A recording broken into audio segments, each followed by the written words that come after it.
Welcome back, everyone, to a new box office breakdown show here on Mac Talks Movies. My name is Max Dinenberg. If you're new to the channel, please subscribe, ring the bell. I do other movie reviews, TV show reviews, movie rankings, and this show now every single Tuesday. So please subscribe, ring the bell if you're new to the channel. Comment down below. What are your thoughts on this weekend's box office, the overall box office? Was Ant-Man a disappointing number, a good number for the franchise? Let me know in the comment section down below. And please like the video, guys. The thumbs up button, that's how you support this channel. So today we're going to break down this past weekend domestically from February 17th to February 19th. I know it's President's Day weekend, but we're just going to look at the 3-day because when we look at the domestic and worldwide numbers, we'll look at the overall. And for the first time in 2023, we're going to start just focusing now on domestic and the 2023 domestic and worldwide numbers. We're at that point where there's been enough movies to come out where we can break down those charts. So without further ado, let's get into it. The big number of the weekend, obviously, is Ant-Man and the Wasp: Quantumania, the first film of the year for the MCU, their first of three.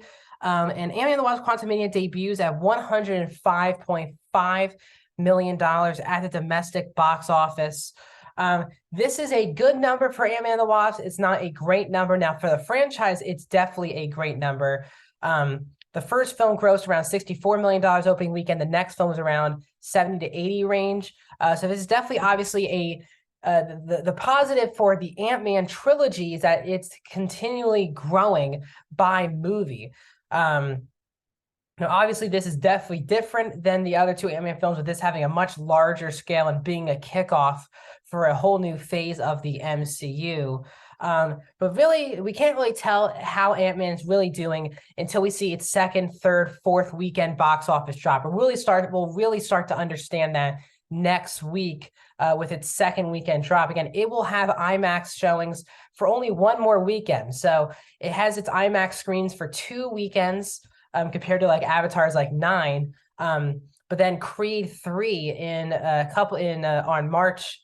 In not this upcoming week, but the following, so next week's showings, Creed 3 will be taking those IMAX screens from Ant-Man and the Wasp: Quantumania. So this will be the last week it'll have its premium screens, so maybe even third or fourth weekend, we'll see how this movie does. But as pertains to the Ant-Man franchise, it's just by far its best, and the franchise has grown over the previous 3 movies.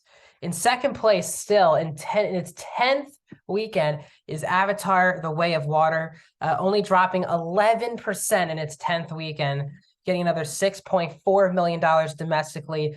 It's up to $657.4 million domestically. As I said, the numbers don't change, all-time numbers. We're not going to sit down and break down those numbers like we always do. But Avatar is number 9 all-time domestic and number 3 all-time worldwide. And it would take a lot for those numbers to change over the next couple of weeks.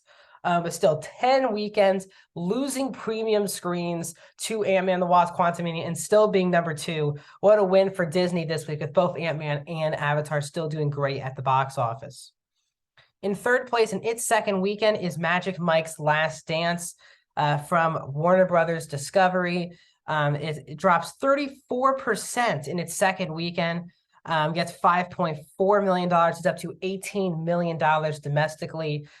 This one also gained over 1,500 theaters. I said it was only in 1,800 theaters last weekend. It gained over 1,500 theaters in this past week, but it still dropped 34%. Again, these are not great numbers. The franchise has definitely dipped off, especially if you look at Magic Mike XXL.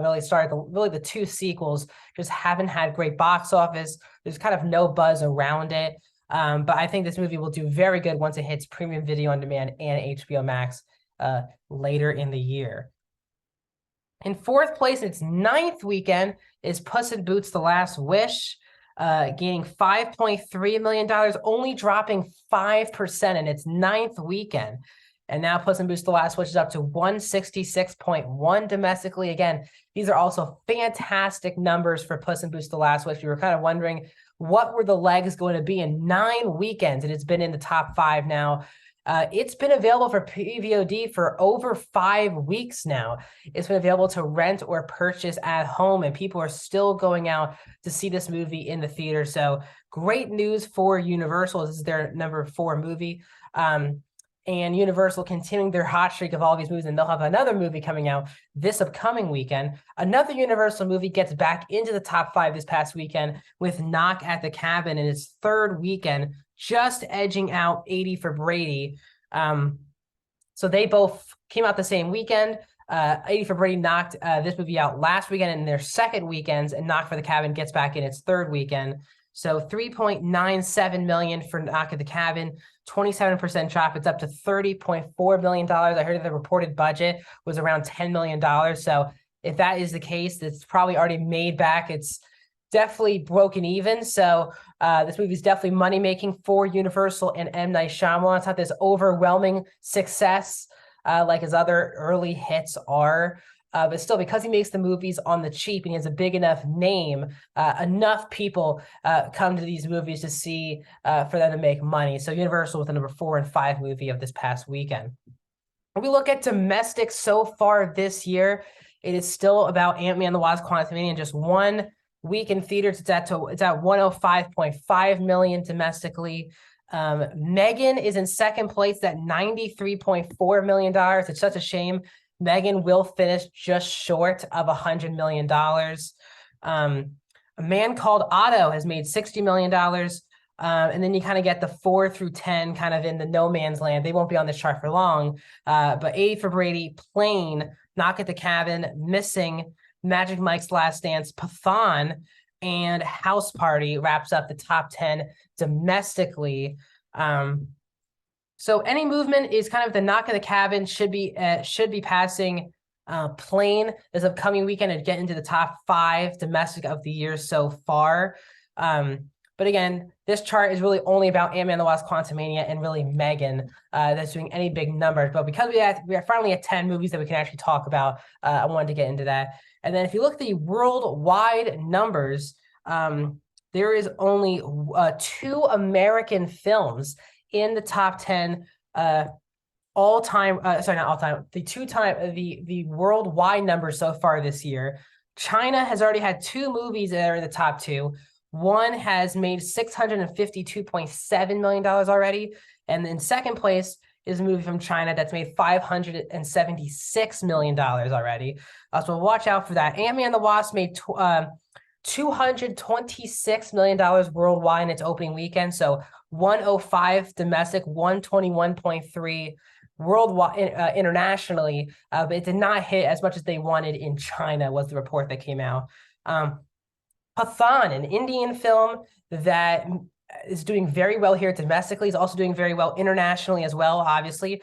Pathan is now at $100 million movie worldwide. It's at number 7 with $104.8 million worldwide, 16 of that million coming here domestically, which is a really good number for that type of movie, but also it's made 88.5 internationally. So big numbers for Pathan. And the other American film that's in the top 10 is Knock at the Cabin. It's at number 10 worldwide with $47.3 million, 30 of that domestic and 16.9 of that internationally. So that was this past weekend's Ant-Man and the Wasp: Quantumania box office. This is the last week of February coming up. So coming up this upcoming weekend, the last week of February, is Cocaine Bear from Universal. That movie is hitting theaters this upcoming Friday exclusively for Universal. We'll see if that's a big hit. It's got a lot of great social media buzz. We'll see if that continues on. So next week on the show, we'll break down Cocaine Bear's opening box office. How does Ant-Man do in its second weekend? And next week's show, we're also going to preview the full slate of a packed-in and competitive month of March. That's my box office breakdown show. More videos are coming soon, including a review of Cocaine Bear on Friday. I'll see you guys soon.